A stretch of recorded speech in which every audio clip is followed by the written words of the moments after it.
देखो ऐसे ही समस्या आती रहती है, लेकिन थोड़ा पेशेंस रखने से फिर ठीक हो जाती है। अभी मेरे पास कई लोग आए, सामने आए, वो मेरे भाई आए। आपको मैंने नंबर दिया अपना, हाँ आपका नंबर मेरे पास आ गया है। वो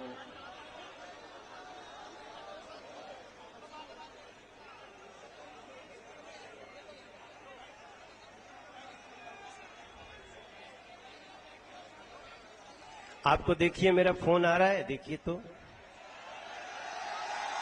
आ रहा है। हाँ ये मेरा नंबर है, लास्ट में 87 होगा। तो मैंने उनसे बात कर ली और उनके जो भी इस ऐसे जितने चाहने वाले लोग हैं, हाँ ठीक है, तो हम आप लोगों को कल ही 10 बजे, क्योंकि मान लीजिए आज के बाद हमको कुछ निर्णय तो लेना पड़ेगा, तो उसमें और बहुत देर न हो जाए, तो उस निर्णयों में इसकी बात समाहित रहे। आपकी रेगुलेशन की बात भी मेरे पास आई, आप जो ये पीछे भैया खड़े हैं। अब मुझे 2-4 मिनट हमारी जो अभी तक की बात है समझ रहे हैं उसको आपसे शेयर करने दीजिए। देखिए ये जो आप लोगों को एक पहले सूचना दे दूं मैं कि ढका गांव किधर है, इधर ही है ना, ढका सामने। छात्रावास की जो समस्या आती है जिसके कारण आपको बहुत किराए पे जाना पड़ता है, बहुत सारे किराए लगते हैं, ब्रोकरेज भी बहुत लगते हैं, ये बात हमारे ध्यान में अभी 5-6 दिन के अंदर आई है। तो जो लोग भी मेरे पास गए थे वो लोग जो बातें कहे हैं वो टैली हो रही है। अभी कभी कभी क्या होता है कि मेरे पास 5 लोग आ गए और 5 लोग ऐसी बात कर रहे हैं, बिल्कुल यहां से सब खत्म हो जाए भाई साहब, यहां कुछ नहीं होना चाहिए, सारी जनता परेशान है। तो मैं सोचता हूं अच्छा चलो भाई, कैसे पता चलेगा कि सारी जनता परेशान। अब हमारे मुकेश गोयल, हमारे मोहन गोयल जी पहले जिलाध्यक्ष थे, ये सचिन मावी हैं, यही ये गांव है गोपालपुर, यहां रहते हैं, ये हमारी पार्टी के जिला उपाध्यक्ष हैं। ये लोग कहते हैं भैया नहीं, यहां तो बहुत लोगों का रोजी रोजगार चल रहा है, और ये हमने कई फिल्में हमने देखी है मुखर्जी नगर पे बनी हुई। तो जहां भी मैं देश में जाता हूं लोग हमें कहते हैं अच्छा आप वहीं के सांसद हैं जहां मुखर्जी नगर है। तो मेरा भी अक्सर अधिकारी आते हैं, कहते हैं सर हम तो मुखर्जी नगर में बैठ के पढ़े हैं और अब मैं अधिकारी हूं, और आपने जैसा नाम लिया, और उस आपके बाद भी एक सर बोल रहे थे ना, मणिकांत जी सबसे पहले बोले, और क्रिस्टोफर जी। अच्छा क्रिस्टोफर जी आप ही हैं, बड़ा नाम है भाई तुम्हारा।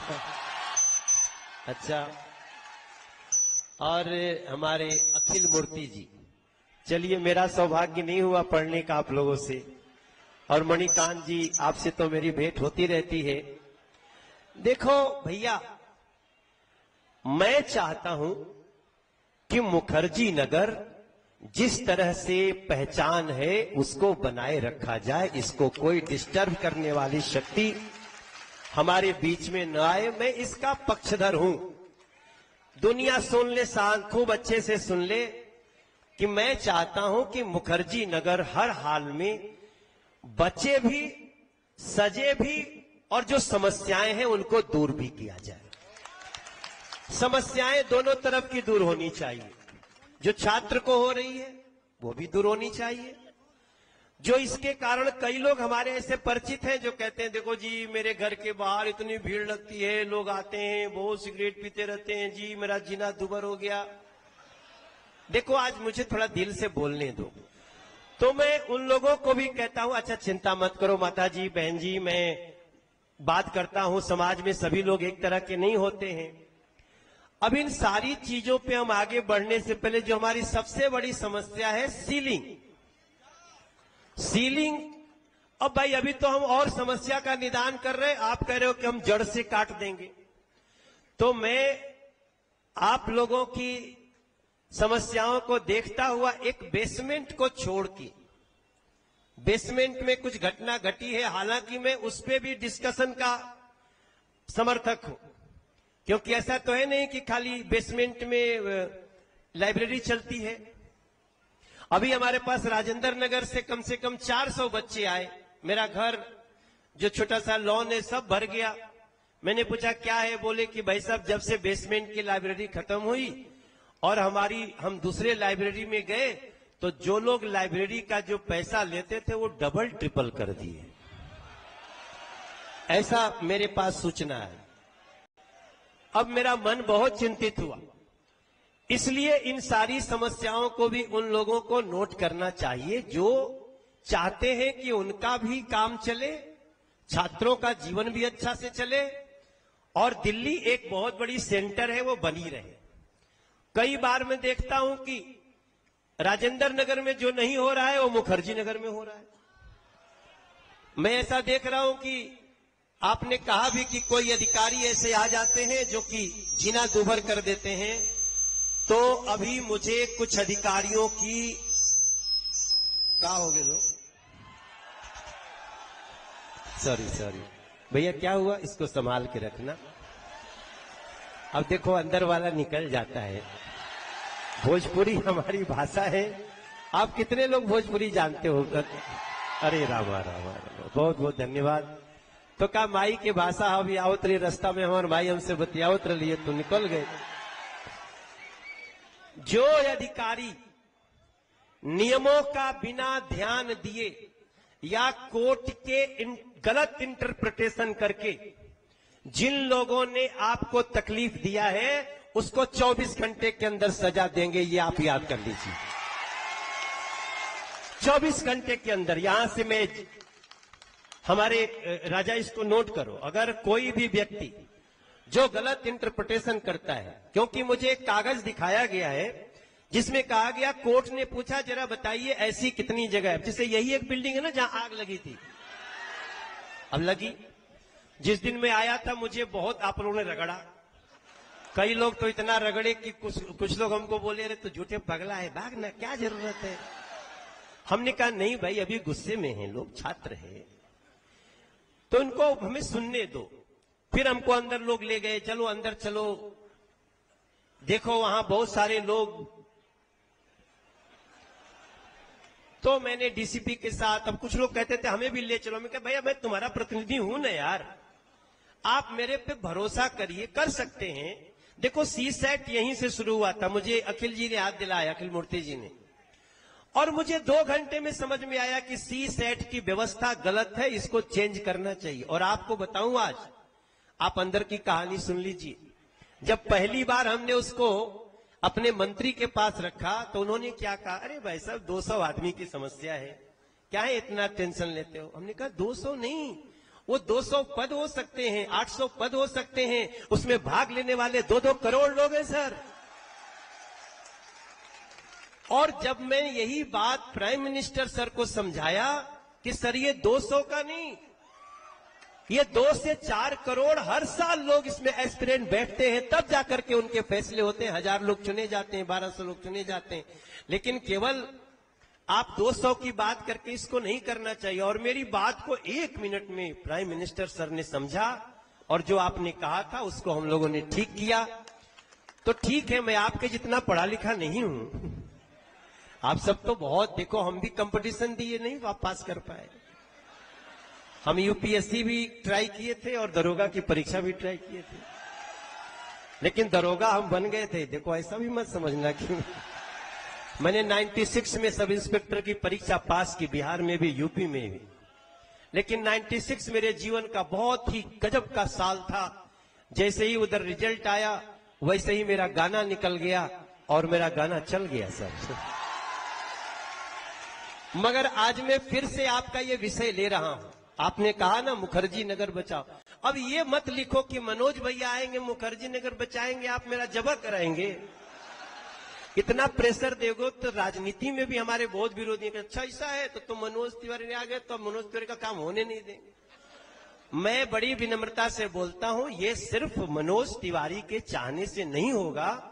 मैं आपका सांसद हूं, मैं आने से पहले एलजी महोदय को भी सूचना दिया हूं, उन्होंने बोला मुझे पूरी जानकारी दीजिए, और उन्होंने भी कहा कि अगर किसी ने भी नियम कानून के विरुद्ध या कोर्ट के किसी निर्णय नोटिफिकेशन का निर्णय का गलत इंटरप्रिटेशन किया तो वो सजा का भागीदार होगा। अब रही बात दूसरी, आने के बाद रूम रेंट की बात आई, रेगुलराइजेशन की बात आई, छात्रों की परेशानियों की बात आई। अब मैं इस विषय को भी इसमें समाहित करूंगा। कुछ लोगों ने हमसे आते समय कहा कि भैया कई बातें छोड़ दो, मैं नहीं बोलूंगा। अब मैं सिर्फ आपसे इतना बोलना चाहता हूं, रही बात सीलिंग की, सबसे पहली मैं इधर आओ राजा, देखो ये इसको हमने राजा, ये आप ही के यहाँ के पार्षद हैं और इनके लिए तालियां बजाओ, बहुत अच्छा व्यक्ति है। ये आपकी बातें समझ करके, देखो भैया हमें हर वो काम करना है। पहले तो हम लोगों को, जैसे इन्होंने बहुत अच्छी बात कही, एक लाइन मैंने लिखी कि मीटर बाहर, अब ये बहुत अच्छा कदम हो सकता है। सभी जितने जो कोचिंग चलाते हैं आप लोग सुनो, क्योंकि जब ये बिल्डिंग में आग लगी थी तो आग नहीं लगी थी, धुआं आया था। और धुआं कहां से, देखो मजे मत लो, मेरी बात ध्यान से सुनो। ये आग मैं इसलिए कह रहा हूं कि मीटर में आग लगी तो धुआं ज्यादा निकला, लेकिन धुआं दरवाजे पे मीटर थे। एंट्री के ही शुरुआत में मीटर थे, जिससे पूरी बिल्डिंग में क्या भर गया, धुआं। और सबको लगा, सब गए। ऊपर से बच्चे निश्चित रूप से नेचुरल था, जिनको डर लगा होगा, कूदते पाए गए। कुछ हमारी बहनें भी थीं, चोट भी लगी थी। और आज मैं जब बात कर रहा हूं तो ये जो भी जिससे भी आया है, सभी ऐसे लोग कृपया नोट करें कि आपको अपनी अपनी बिल्डिंग का मीटर बाहर लगाने की व्यवस्था करनी चाहिए। ठीक है ना, ये बहुत इंपॉर्टेंट बात आई है। दूसरी, हम लोग फायर ऑडिट की बात करते हैं, लेकिन आज तक किसी ने इलेक्ट्रिक तार के ऑडिट की बात नहीं किया। ये तारों का जो झुरमुट है, ये भी तो सरकार की जिम्मेदारी है। सो इसको भी हम अभी कल ही, मैं कल 1:30, भले कल दशहरा है, लेकिन मैं कल फायर के साथ मीटिंग करूंगा, फायर के चीफ को बुलाऊंगा।